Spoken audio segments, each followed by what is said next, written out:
આપણી સાથે છે, તેમની સાથે વાત કરીશું. હિમાંશુભાઈ, સી પ્લેનની વિશેષતા કયા પ્રકારની છે અને શું જરૂરિયાત છે? સી પ્લેનની વિશેષતા પાણી અને જમીન બંને પર લેન્ડ થઈ શકે છે અને ટેક ઓફ થઈ શકે છે.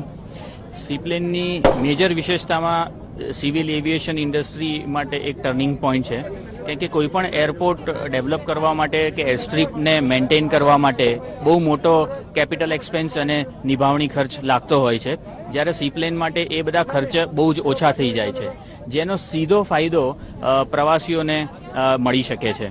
એટલે મોદી સાહેબના આ જ વિઝનથી દેશના દરેક ખૂણે નાના મોટા તમામ જળાશયો ઉપર સી પ્લેનનો યુઝ કરીને એર કનેક્ટિવિટી આપી શકાય છે. સી પ્લેનની વિશેષતા જોઈએ તો સી પ્લેનમાં કયા પ્રકારની વિશેષતા છે? Sea plane it's just like a private aircraft અને એમાં બેઝિક સિટિંગ અરેન્જમેન્ટ સાથે પ્રીમિયમ સિટિંગ અરેન્જમેન્ટ છે.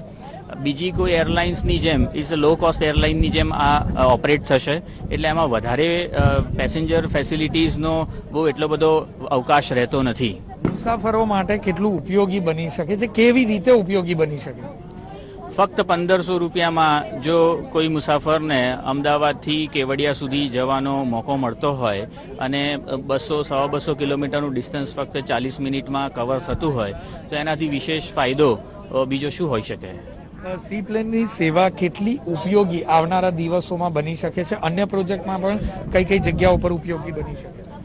સમગ્ર ભારતમાં સી પ્લેન ઓપરેશન શરૂ થવા જઈ રહ્યા છે.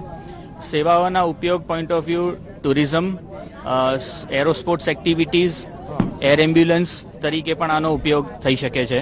અને જેમ પહેલાં કીધું એ પ્રમાણે ખૂબ જ ઓછા ખર્ચમાં આનો એર કનેક્ટિવિટી મળે છે. ટૂંકમાં કહીએ તો ખૂબ જ ઓછા ખર્ચમાં મુસાફરો